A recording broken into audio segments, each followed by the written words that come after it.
to imagine that Hollywood hasn't jumped all over this. You would think it would be box office gold because it's part Spartacus and part Braveheart and part Amistad and part Glory with a little bit of Dances with Wolves thrown in. A story decades long of oppression and freedom fighting. I don't understand why there hasn't been more attention to John Horse and the Black Seminoles, but hopefully we can correct this.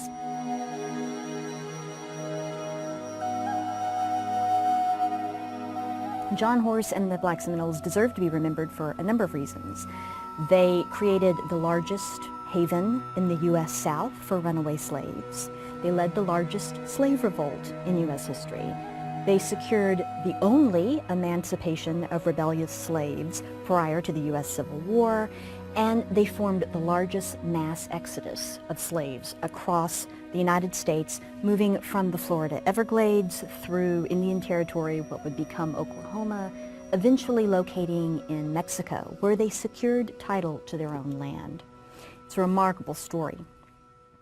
It's overlooked not just by filmmakers, it's not well known in popular culture, and in fact it's been overlooked by historians of slavery, if you can believe it.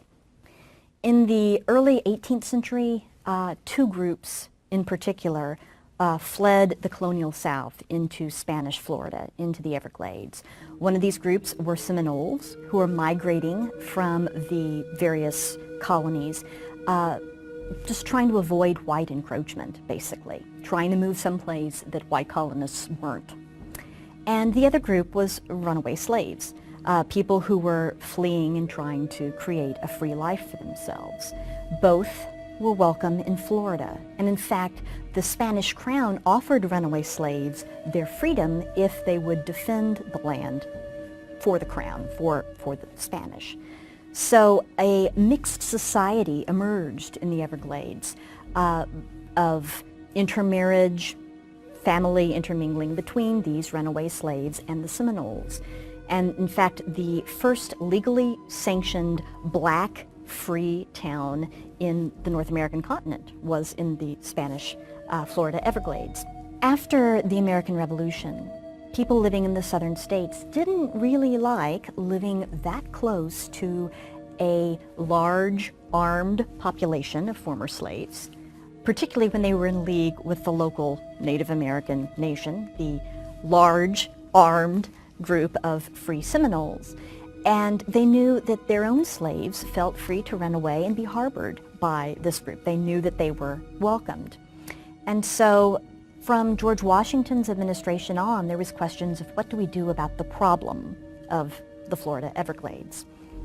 In 1818, this was James Monroe's administration, General Andrew Jackson actually moved into Florida, invaded it, not authorized to do so. He was actually pursuing justice against those who'd attacked Fort Scott in Georgia, but he did it anyway. He went into Florida and claimed it for the United States. When he seized the peninsula, he took the opportunity to execute some of the people who opposed him and also to clean out some of the areas of former slaves and Seminoles because he felt that this would make it better for annexation. The United States then soon actually bought Florida from the Spanish. When Jackson became president, he decided to make sure that the black Seminole communities were moved out by force. So he pursued this in his policy, his larger policy of Indian removal. This led to the Second Seminole War, which was 1835 to 1842, and became the largest and costliest of the so-called Indian Wars. Because the two communities were tied together, that is, the former slaves and the Seminoles, when the Seminoles were attacked in the Seminole War, this led to an uprising of the former slaves.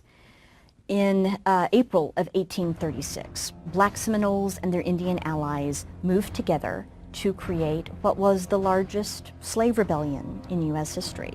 This wasn't just a matter of runaway slaves. More than 385 plantation slaves ran away from their masters and joined the Black Seminoles, essentially in laying waste to the Florida sugar mills, which were some of the most valuable areas, plantations in the whole continent. One Seminole leader at the time was the leader Osceola, who is justly remembered by history. Another leader who rose up at this time was John Horse, who was ethnically a Black Seminole, and who would ultimately lead his people on a long and trying exodus for their freedom. In 1838, John Horse and the Black Seminoles agreed to stop fighting the U.S. government in exchange for moving to what was then considered to be Indian Territory, which is now today the state of Oklahoma, and for legal recognition of their freedom. So despite the fact many of them were runaway slaves, they would have the opportunity to start over again as free individuals. Once they moved from the Everglades to Indian Territory, however, they found that their freedom was under attack, both by whites and by other Native Americans. In 1848, a decade after they had made the agreement with the U.S. government, the U.S. Attorney General announced that the government never had the authority, the power to recognize their freedom. And in fact, they were still, those who had been slaves, still enslaved. This was like opening season on them, basically declaring that they were there for the picking. And so they did the only thing they could do. They fled once again. Without security in Indian Territory, Horse and his Seminole ally Coacuchi promptly went to Mexico, where slavery was already illegal and had been for a couple of decades. There, Horse became famous as a general in the Mexican army, and his people found a way to make a life. Once they relocated to Mexico, things changed. When slave catchers from the Republic of Texas went over the border to try to find the runaway slaves, now free men, they met resistance not only from the Black Seminoles, but also from the Mexicans and the Mexican army itself. Eventually, the Black Seminoles, led by Horse, gained legally recognized Mexican land, nacimiento. Why isn't this recognized today? Well, for one thing, historians tend to be historians of Native American history or historians of slavery, but there's not many that move among these subjects, and it's a bit confusing because you have both the issue of runaway slaves and the issue of Native Americans kind of blended together, so it seems to fall through the cracks. Tradition is that Nat Turner's rebellion is the big turning point in the history of slavery and slave revolt. But that happened before the rebellion of the Black Seminoles, so it doesn't really fit the traditional trajectory. And perhaps most importantly, it really represents a blemish on U.S. history, not only because of the poor treatment of Native America as represented by the Seminole War, not only the poor treatment of African Americans through the device of slavery, but also because this group really did manage to negotiate a separate peace with the U.S. government, and 10 years later the government turned their backs on them. So it's, in multiple ways, a difficult story for people of the United States to tell.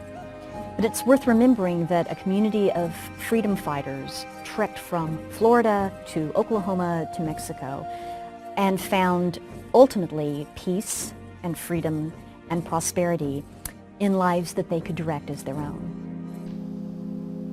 This is 1 Chronicles 5 and 18.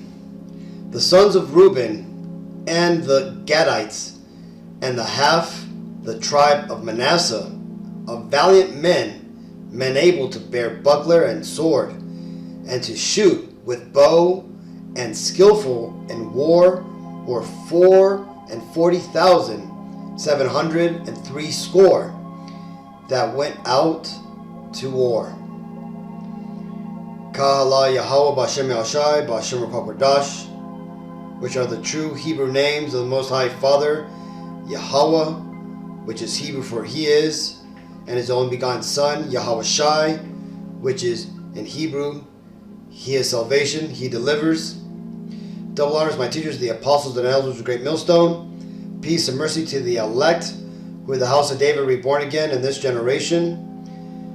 And shalom to the 130 Yashayah, who today are known as the Negroes, Latinos, and Native Americans, who, for losing our true heritage, we were known as, and still are, the true Hebrew Israelites of the Holy Bible. In today's lesson, we're going to talk about the tribe of Reuben, who today are known as the Seminole Indians.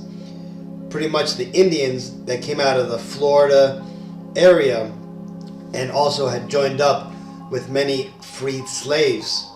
Now, in that video that we had just watched, it gives a good primer of the highlights of the Seminole Indians.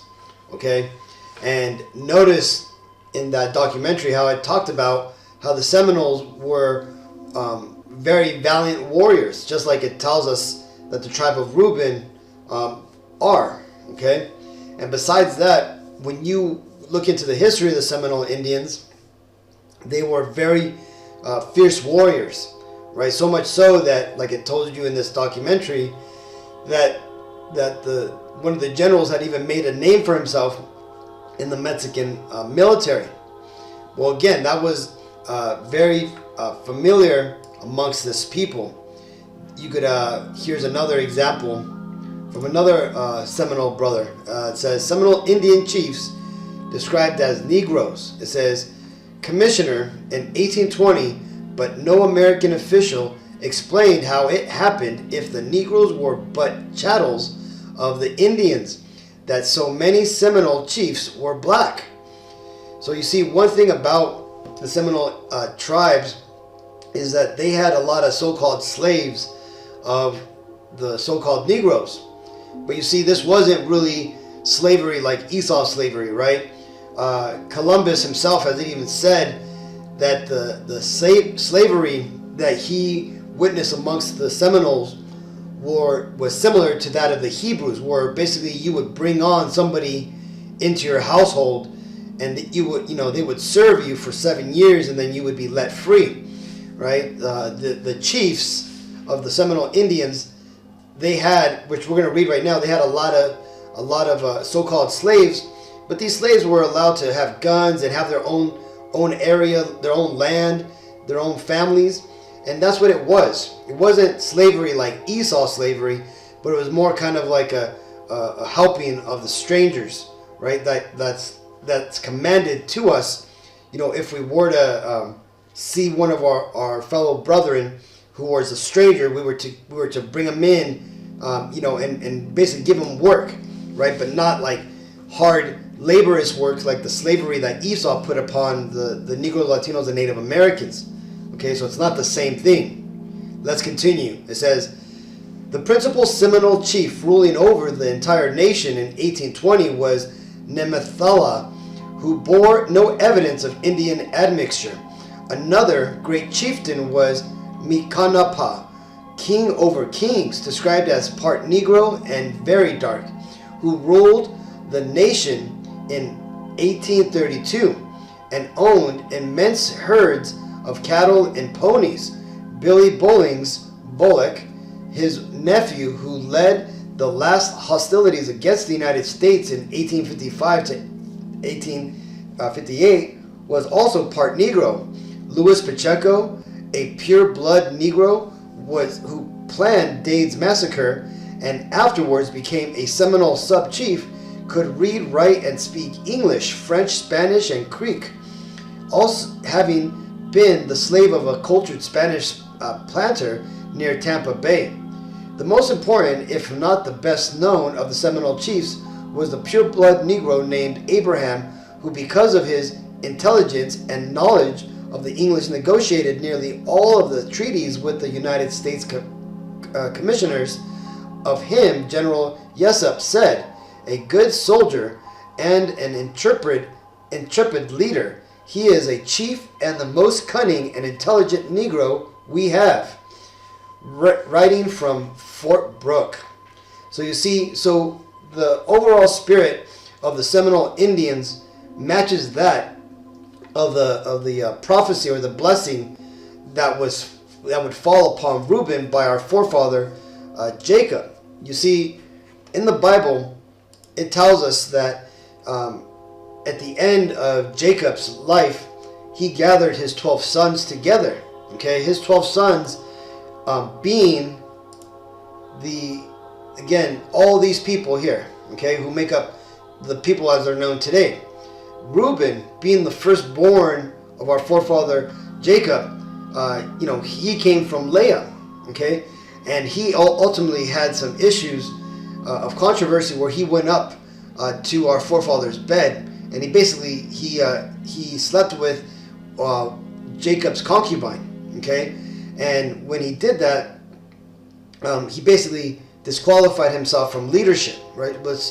Which is part of the blessing and the prophecy of that Jacob gave onto his son Reuben, right? Because again, remember, in the Bible, in Genesis, it tells us that Jacob, but again, when he was at the end of his life, he gathered his 12 sons to tell them what was going to happen to their future generations at the end of this whole thing we refer to as life, right?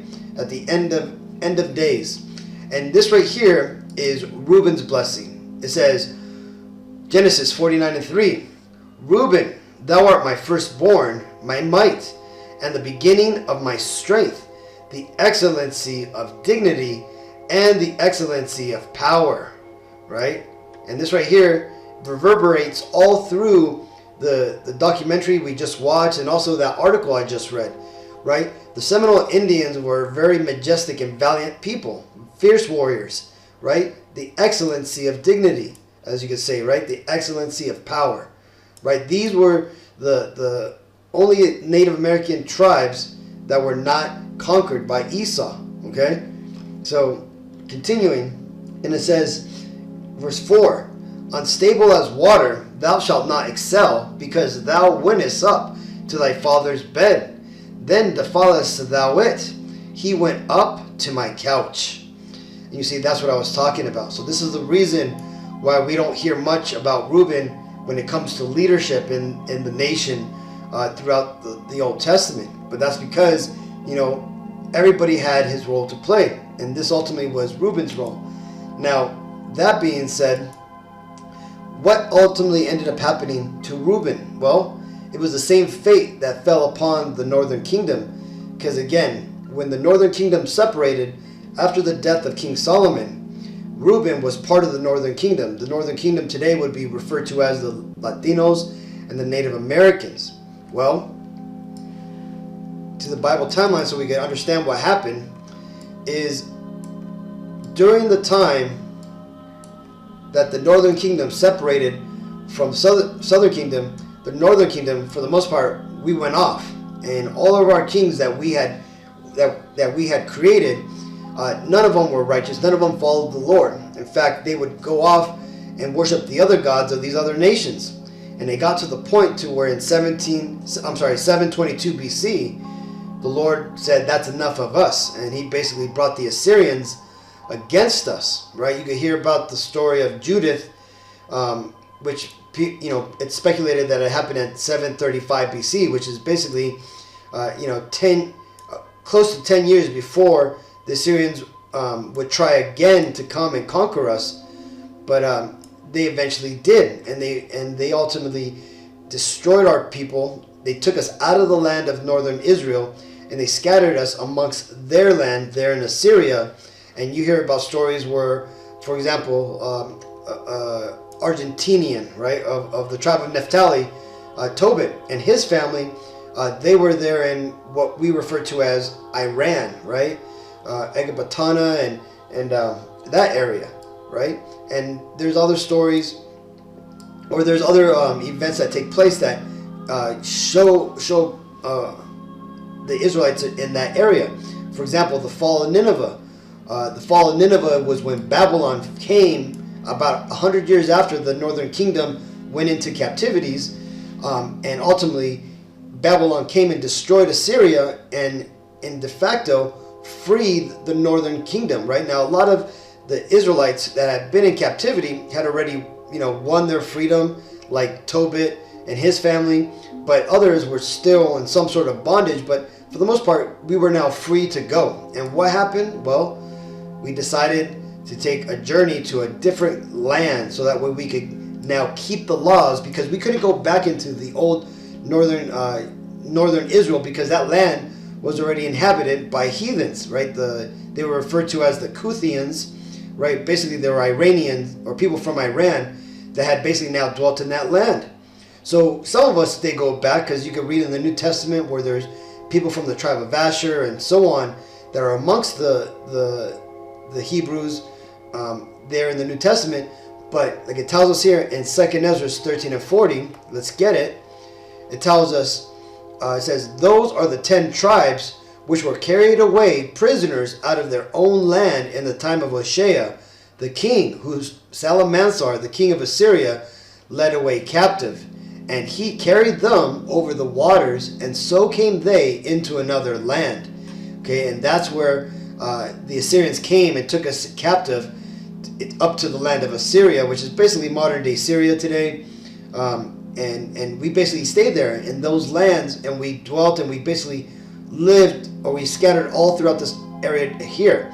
Now again, remember, during this time, the Silk Road, which led east, was very prevalent in this area and in this time. So this is why a lot of the Northern Kingdom had gone out to the east, right, into China, into Japan, into all these different countries. But again, this is namely what we did afterwards. Verse 41.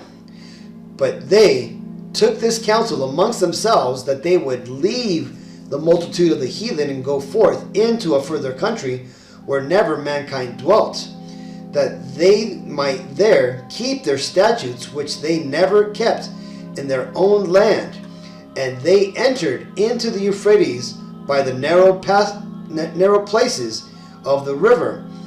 For the Most High then showed signs for them, and held still the flood till they were passed over. For through that country there was a great way to go, namely of a year and a half, and the same region is called Azareth. Azareth in Hebrew basically means another land. Okay, and we understand that it's America because when you read the chronicles of King Solomon's navy, the Hamites that he had employed as his navies, they would take 3 years to come to the land of Ophir, America, and basically it would be a year and a half to come to the Americas and a year and a half to go back. Okay, so our people had this knowledge to navigate to these new lands, right? So, but this is why the Northern Kingdom, the Latinos, Native Americans, took this line that you see here in blue, and they came here to this to the new land. Okay, and we basically got here around circa 600 BC. Now we ultimately spread across everywhere, and the Seminole Indians ultimately came into this area here. Okay, this is where we hear about them in historic accounts, them being found out, and also ultimately finding the Seminole Indians there.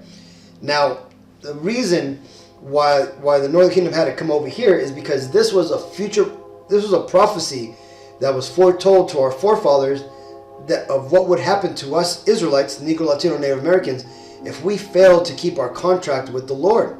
And this is explained here in Deuteronomy 28 and 68.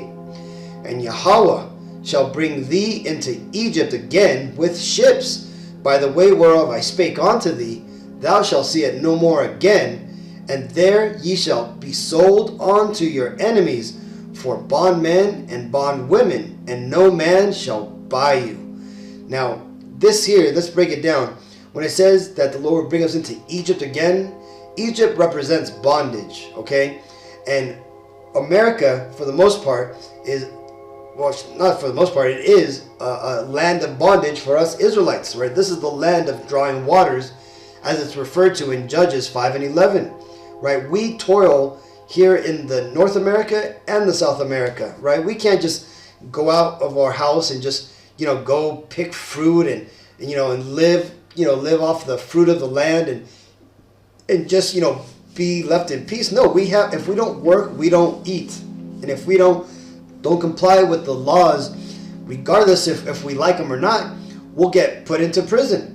And you see, this is because the land that we're currently in and the system that we're currently under, it's not our system, right? We're simply living in a state of captivity.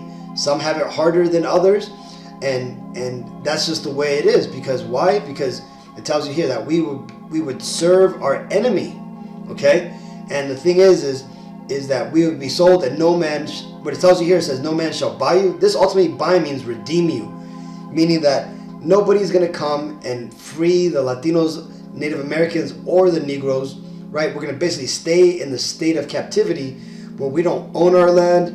We don't basically, create our own laws, that we're basically living under the rulership of the people above us. And those people above us, we know through scriptures and prophecy that those are the biblical Edomites, okay? The ones who the world was given over to until the time of the second coming of the Messiah. Now, that being said, this also fulfills another prophecy, right, about the children of Israel and how they would be in the future, right? What would their conditions be? This is Jeremiah 50:33. "Thus saith Yahweh B'Shem Yashayah of hosts, the children of Israel and the children of Judah were oppressed together, and all that took them captives held them fast. They refused to let them go." Right? And this is basically what I was talking about, right? The children of Israel, which is the northern kingdom, the Latinos and Native Americans, and the children of Judah would be the southern kingdom, the so-called Negroes, right? Which include the Haitians and the West Indians, okay? This, and also the American Negroes.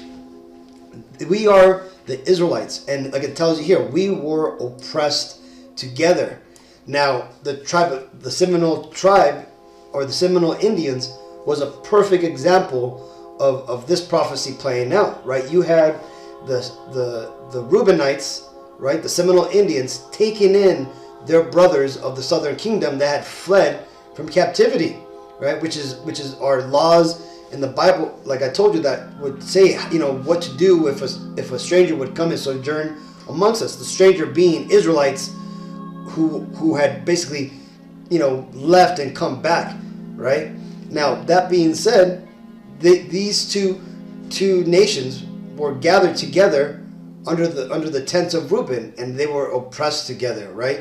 You heard how these devil Edomites, right, Andrew Jackson and all these devils reneged on their contracts, basically brought death down there to the tribe of Reuben and the Judites that were amongst them.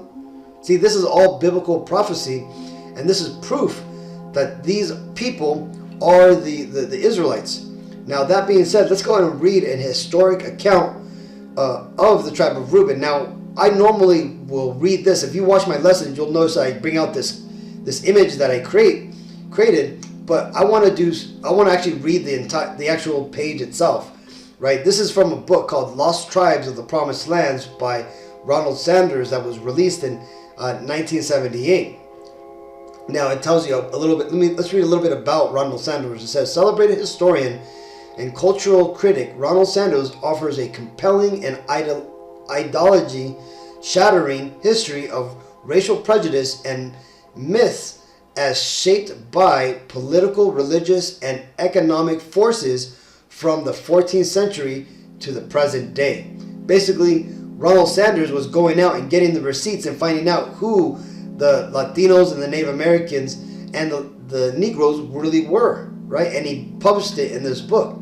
So what we're going to do is we're going to go to this book here, and what I'll do, I'll see if I can upload the link to this PDF file for this book for you, Akim, that want it. But we're going to read here on page 364, because that's where that snippet comes from. But I'm going to read a little bit more. So not only do we read about the interaction where these so-called Native Indians, describe themselves as being of the tribe of Reuben, but also a future prophecy, or should I say an account or a testimony from another Indian tribe saying that these Indians are the children of God, right? And that they're going to rule the world, once all this ends. But let's go and start. Right? We're going to begin here in the very beginning. Now, just to preface this a little bit, this is referring to this Spanish guy called Montesinos. Montesinos was like an explorer, and he, at this point, he had came back to Spain but Spain had been thrown into the Spanish Inquisition, where basically they were kicking out all the Jewish people and they were forcing everybody to convert to Catholicism, just because the Jews that had came in, the Amalekites, the Khazars that converted to Judaism in 700 AD, who had came to Spain, they basically had destroyed the country, right? Just kind of like what they're doing here to America. It had came to the point where the Spanish crown basically decided to just get rid of Judaism altogether and force everybody who was a so-called Jewish person to flee Spain or convert to Catholicism. Now Montesinos, because he kept pushing this whole, these are the children of Israel and Jews are the people of God, he was seen as being friendly to the Jewish plight. Okay, and his ass got thrown in jail. Well, this is what he said when he was in jail, right? He says this prayer: "Blessed be the name of the Lord, who has not made me an idolater, a barbarian, a Negro, or an Indian." When suddenly he stopped. Those Indians, he told himself, they are Hebrews. Pondering this thought incredulously, and yet with growling conviction, he resolved that if he ever was released, he would seek out the Indian Francisco and try to learn the truth. Now, ultimately, he frees himself, right? He frees himself from prison, and then he does go and find that Indian Francisco, who basically he was an Indian who had been turned to like Catholic ways by the Franciscan monks and everything, right? So he was like a friendly Indian. He just happened to be named Francisco. Well, he ultimately took him to the area where these native Indians, were known to be at. And this is where let's begin here. Let's read this. Waving a banner in the air, the Indian guide, that's Francisco, soon was greeted by a puff of smoke far beyond the other bank of the river in response to his signal. The two men, Francisco and Montesinos, waited. Eventually a canoe appeared, bearing 3 men and a woman, and all of them Indians, to the place where Francisco and Montesinos were standing at the water's edge. The woman got off and spoke to Francisco in an Indian tongue that Montesinos could not understand, although he could perceive that he was being identified in the conversation. She then turned to her male companions and explained the situation.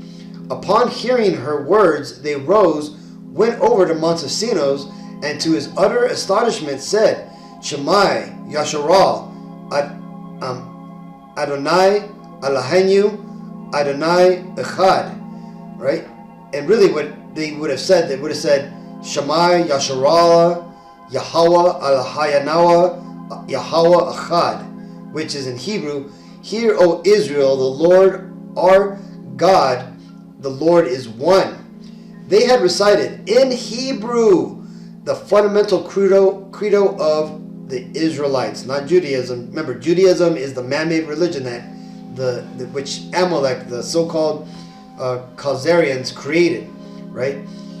A brief conversation then ensued in their common ancestral tongue, according to Montesinos, whose fluency in it is almost as perplexing to the reader of his narrative as is that of his 3 mysterious new companions. They told him that they were themselves of the tribe of Reuben. You see that, Akim? The tribe of Reuben. The tribe of Reuben are the Seminole Indians, which Montesinos and his Indian companion Francisco had ran into. Okay? And what did they say? And the tribe of Joseph lived on an island nearby. The day when they were at last to issue forth into the world was coming soon. They explained, basically the day when they were going to take over was soon coming. So these Reubenites understood the prophecies. They still knew that they were going to be the rulers of the world. Just like us Israelites, we're learning this fact again, right? They knew it back then. but they didn't. But they knew that it wasn't that time yet. Okay, that's what this is talking about. It says they explained, but in the meantime, they could not allow visitors to cross over to them. They were willing to make an exception in the near future. However, on account of their need for education, for though they spoke Hebrew, they could not read or write it. You see that? So at this point, the Lord was already starting to fulfill Jeremiah 17:4, where he was going to take away our heritage from us. Okay? And he did that little by little. By this time, there was many wars amongst all the native tribes, and we had basically just slaughtered each other.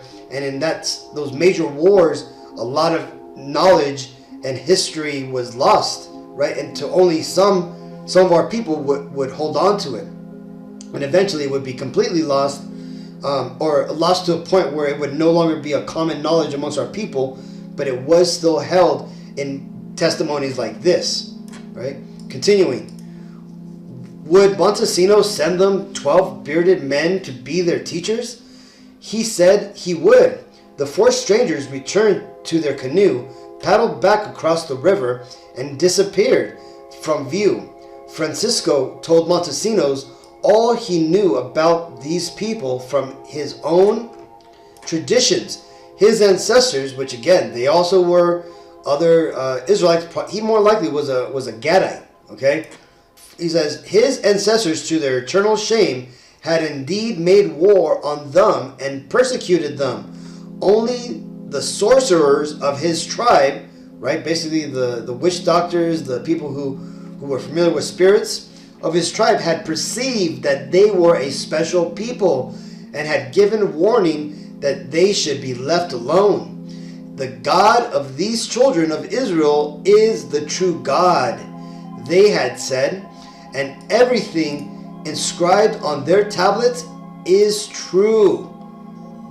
At the end of days, they will be the lords of all the nations of the earth.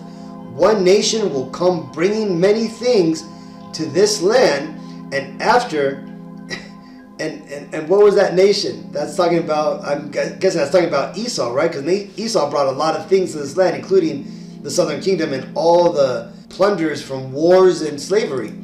It says, bringing many things to this land, and after we have all been provided for, these children of Israel will go forth from where they now are and reign over the whole earth as they once did. With this final flourish, Montesino had turned his tale of the lost tribes into a bit of propaganda for the Dutch conquest of Brazil at the same time. So there you go, Akim. You see, so that right there shows you the historic accounts of the Seminole Indians and how they knew at this time when they were being visited by the Spanish explorers that they were of the tribe of Reuben, which are the tribe of Israel, and that also the other tribes, in this case more than likely the tribe of Gad, understood. Well, at least their witch doctors, right, their sorcerers, as they called them, knew that they were, what the future prophecy was. But you could see at that time, we had lost our way. We had already started to fight amongst ourselves, and basically we had forgotten who we were. This is Ezekiel 37 and 19. Say unto them, thus saith Yahweh B'Shem Yashayah power, behold, I will take the stick of Joseph, which is in the hand of Ephraim, and the tribes of Israel, his fellows, and put them with him, even with the stick of Judah, and make them one stick, and they shall be one in my hand. And this right here is talking about when the Lord would bring us, Latinos, Native Americans, and Negroes together, back as one nation like we were before, the nation of Israel. And that's what's happening now. That's why lessons like this are being made, so we could remember ourselves and come back to our lost heritage, right? And the Lord, like it told us here, that, what did it say? That these people would come together and they would rule over the earth and everything. And it says that the children of Israel will go forth from where they are now and reign over the whole earth. That's going to happen because of this. The Lord is bringing us together so that way we can now receive the promise of our forefathers and be the new rulers of the world. Now that the Lord has cultivated us, He has brought us to an understanding, and He has refined us. This is Hosea 1:10. Yet the number of the children of Israel shall be as the sand of the sea, which cannot be measured nor numbered. And it shall come to pass that in the place where it was said unto them, Ye are not my people, there it shall be said unto them, Ye are the sons of the living God. And that's what's happening right now, literally in this video and many other videos, that starting with the apostles and the elders and all the other brothers and all you Akim out there who go on comment boards and let our people know that we are the Israelites. This is that prophecy, right? We are learning who we are, and we're starting to stand upon our feet. But it's only those who get the true knowledge of the scriptures, who have followed the apostles, follow the scriptures, that are getting the breath of life put into them, and hence we're the ones who are actually really waking up. Where you have other Israelites, unfortunately, who know that they're Israelites, but they don't care enough about this truth to take it in and perfect it and then understand it. They just put on their fringes and go around talking, looking to see how they could get multiple wives, and they call it a day, right? They don't take this truth seriously. But again, remember, I was reading the book of Numbers the other day. Remember, those that are saved out of the destruction here in America and around the world, we still got to be taken to the wilderness. And in the wilderness, the Lord's going to purge out the rebels. Okay, so, consider that, Akim. So, either way, let's read this. Daniel 12:10. Many shall be purified and made white and tried, but the wicked shall do wickedly, and none of the wicked shall understand, but the wise shall understand. Hopefully this video was edifying, Akim. Hopefully I was able to break down about the Seminole Indians and how they are the tribe of Reuben, one of the 12 tribes of Israel, and that they are the biblical Israelites. So now next time, let's give all honor and glory and praises to Yahweh, B'Hashem Yashayah, B'Hashem Ruach HaKodesh. Shalom.